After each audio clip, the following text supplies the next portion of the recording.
प्यारे बहनों और भाइयों, मेरा नमस्कार स्वीकार हो। देखिए, आज हम आपके लिए बता रहे हैं कि वेदांत क्या होता है।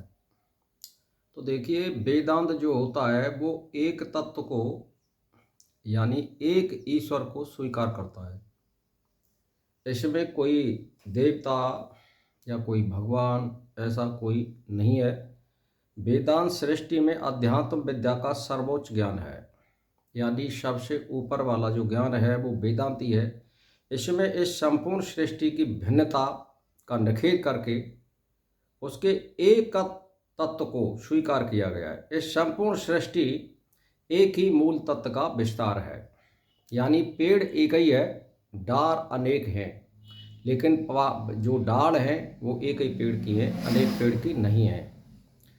तो जिसे ब्रह्म कहा जाता है, इसीलिए इसे ब्रह्म विद्या भी कहा जाता है। यह ब्रह्म विद्या उपनिषदों का विषय है, उपनिषदों का।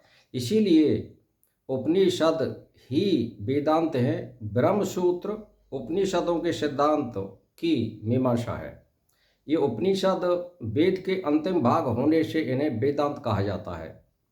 इसमें ब्रह्म और आत्मा की एकता का वर्णन किया गया है, यानी दूसरा तत्व इसमें क्या स्वीकार किया गया है कि जो है एक ईश्वर है और आत्मा है, यानी आत्मा का मिलन हमें ईश्वर से, ब्रह्म से करना है, ये बताया गया है इसमें।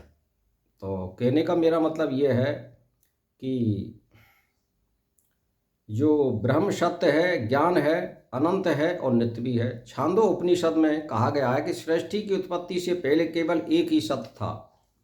वह सत्य एक और अद्वितीय था, और ब्रह्म का ज्ञान ही वेदांत का मुख्य विषय है। तो जैसे मान के चलिए, बहुत से विद्वान हुए हैं, उन्होंने आत्मा और ब्रह्म की एकता का सूत्र बताया है। और हमें जब कोई योग और क्रिया करनी है तो हमें आत्मा और परमात्मा का मिलन करना है। तो देखिए, इसमें एक ही बात है, हम चाहे कुंडली योग कर लें, षट चक्र भेदन कर लें, तो हमें वही आत्मा को, जीवात्मा को परमात्मा से मिलाना है। जब जीवात्मा में राग और द्वेष और इच्छा रहित हो जाती है, ये बिल्कुल शुद्ध और सत हो जाती है, तो ये आत्मा बन जाती है। आत्मा का मतलब है बिल्कुल शुद्ध, एज ये परमात्मा।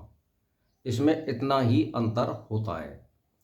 लेकिन परमात्मा नहीं हो सकती है आत्मा, उसके एज ये जैसा, मतलब टू कॉपी, मतलब ये है, लेकिन वो परमात्मा नहीं है। तो मेरा कहने का मतलब ये, उत्पत्ति और सृष्टि आत्मा नहीं कर सकती है। और वेदांत में यही बताया गया है। देवी देवताओं की इसमें पूजा अर्चना नहीं बताई गई है। एक तत्व का अभ्यास करिए। हमारा जो देवता है या पेड़ की जो डाल है, जो फल है, हमें इस आत्मा के प्रति आस्था और आचरण, अष्टांग योग में रहना, वाणी पे संयम, कानों में संयम, सारी इंद्रियों को कंट्रोल करते हुए परमात्मा की शरण में रहना है, और एक आत्मा और परमात्मा का आह्वान करना है, और उससे हमें इस आत्मा का मिलन करना है। लेकिन ये जब तक आचरण नहीं करेंगे तब तक ये मिलन नहीं होता है। ये आचरण से संबंधित करती है ज़्यादातर। तो भाई और बहनों, मैं तो एक ही बात कहना चाहता हूँ, आप अष्टांग योग का पालन करिए। और पहले जैसे आपको बताऊं मैं, आज से जब सतयुग था या त्रेता थी, तो तब प्रक्रिया ये थी कि ऋषि मुनि पत्नी रखते थे अपनी।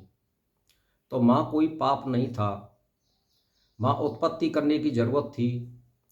आज जो है इसके विपरीत चल रहा है। जनसंख्या बहुत ज़्यादा हो गई है, तो भजन करने वाले इनके लिए इसका भी पालन करना आवश्यक है।